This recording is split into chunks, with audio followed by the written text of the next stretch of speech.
এরকম স্পাইসি ও মুচমুচে chicken drumstick আপনারা আপনাদের বাসায় তৈরি করে ফেলতে পারবেন শুধুমাত্র কয়েকটি উপকরণ দিয়ে। আর এটা খেতে এত বেশি মজা হয় যে আপনারা না বানিয়ে খেলে বিশ্বাস করবেন না।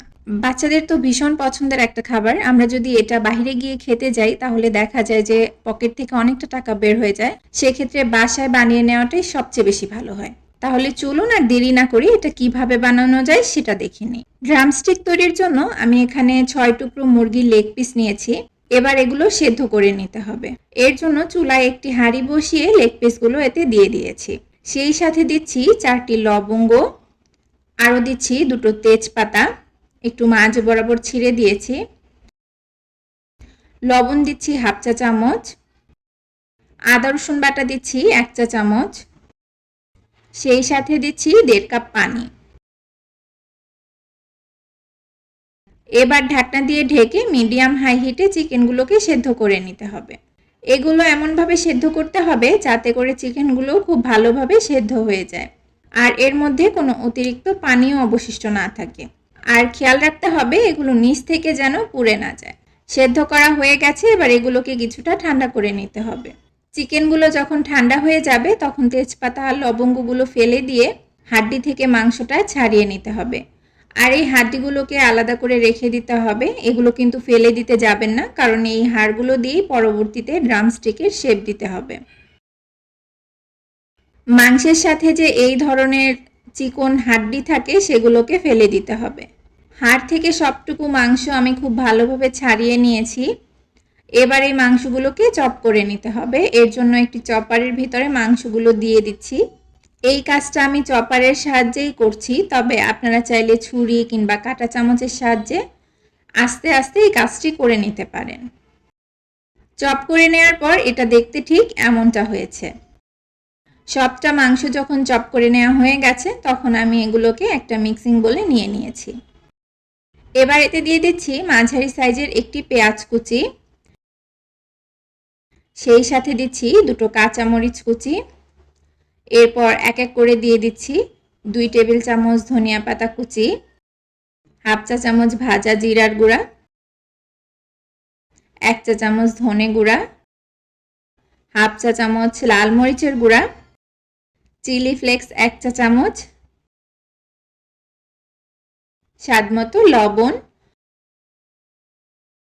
গরম মশলার গুঁড়া 1/2 চা চামচ, টমেটো সস 1 টেবিল চামচ, আর সবশেষে দিচ্ছি 1 কাপ সেদ্ধ করা আলু, যেটা আগে থেকেই খুব ভালোভাবে ম্যাশ করে নিয়েছি। এই আলুটা কিন্তু এখানে বাইন্ডিং এর কাজ করবে। এবার সবকিছুকে একত্রে মেখে নিতে হবে। আমি আজকে এই মিশ্রণ দিয়ে বড় বড় 6 পিস ড্রামস্টিক তৈরি করে নিব, কিন্তু আপনারা চাইলে একটু ছোট সাইজ করে এর বেশিও তৈরি করে নিতে পারবেন। মাংসের এই মিশ্রণটা ঠিক এমন হবে। সবকিছু যখন খুব ভালোভাবে মেখে নেওয়া হয়ে যাবে তখন এই মিশ্রণ থেকে সমপরিমাণ মিশ্রণ নিয়ে 6টি ভাগে ভাগ করে নিব। এই পর্যায়ে ড্রামস্টিকগুলো বানানোর পালা। এর জন্য আগে থেকে তৈরি করে রাখা মিশ্রণের একটি অংশ নিয়ে নিয়েছি। এরপর এর মাঝ বরাবর চিকেনের সেই হাড্ডিটা দিয়ে প্রথমে চেপে চেপে লম্বাটে শেপের করে নিব। এরপর 2 হাতের সাহায্যে এটাকে ড্রামস্টিকের শেপে বানিয়ে নিতে হবে। আপনারা একটু খেয়াল করলেই বুঝতে পারবেন আমি ঠিক কিভাবে বানিয়ে নিচ্ছি।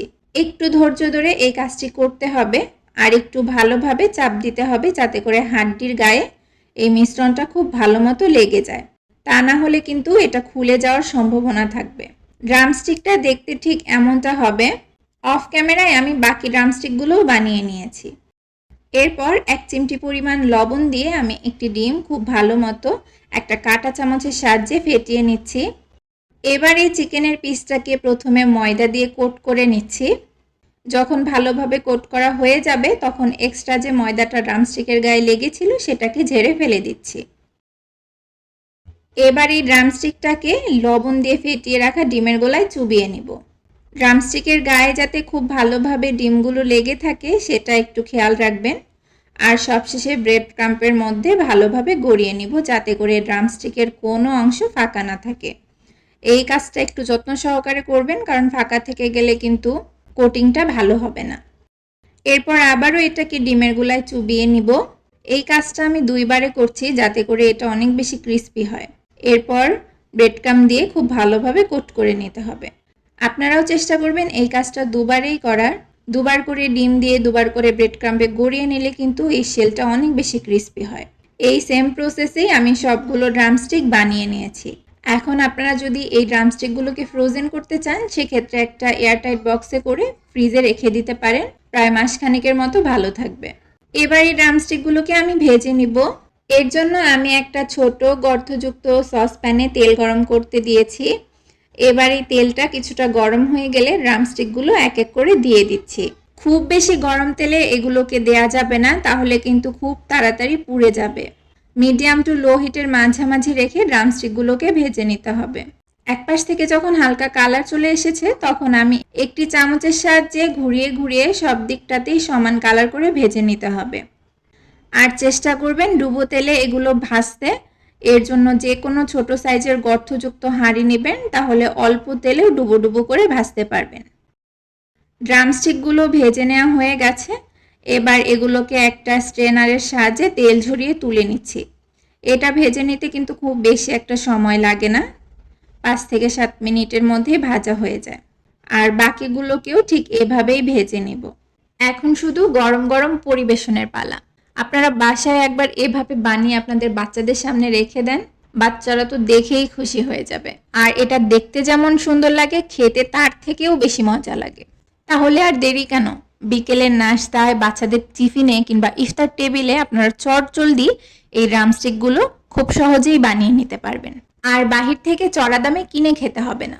রেসিপিটি যদি ভালো লাগে তাহলে আপনারা আপনাদের ফ্রেন্ডস অ্যান্ড ফ্যামিলির সাথে শেয়ার করতে পারেন।